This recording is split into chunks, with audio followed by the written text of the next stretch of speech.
All right, so for this last example, find the missing dimension of the cone, round your answer to the nearest tenth. These are different kind of real life examples of cones, but let's be real, the picture is basically the exact same and the information is basically the exact same. So technically we are finding the radius of an ice cream cone. Okay, so it says that this ice cream cone is 4.2 inches tall, that's the height. And then the volume is 3.6 inches cubed, so we don't know the radius, so that's what we're gonna find.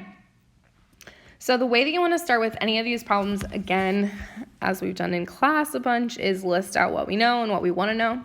So I actually know the volume's 3.6. I know that the height is 4.2, so what I'm solving for is the radius, and I'm gonna measure that in inches.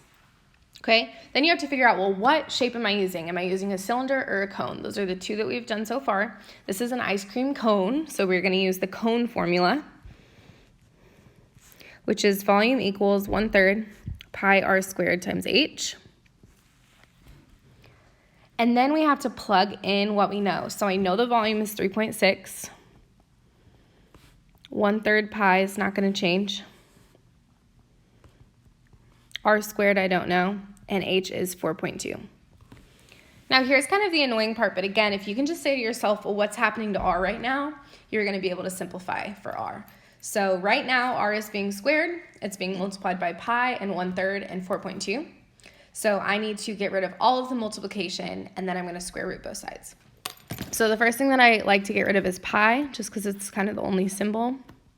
So I write in division by pi, and I'm going to do 3.6 divided by pi in my calculator, and I get 1.145, so it's going to be 1.15 equals 1/3 r squared times 4.2. So already in one step, it looks significantly nicer. Then think to yourself, okay, what am I going to do next? I always get rid of the height now, so I will divide both sides by 4.2. So I'm left with 1/3 r squared, so that looks really nice, right? I'm making a lot of progress. And then I have 1.14 divided by 4.2, and I get 0.273, so 0.27, it's fine. And then remember, you can either divide by 1/3, but I think it's easier just to multiply both sides by 3. That's a way of getting rid of 1/3. So I'm going to be left with r squared equals whatever 0.27 times 3 is, so 0.81, and then I'm going to square root both sides of my calculator. So the square root of 0.81 is 0.9. So the radius is 0.9, and I believe it was in inches. So my ice cream cone has a radius of almost an inch, which probably makes sense if you think back to what those look like at the ice cream store.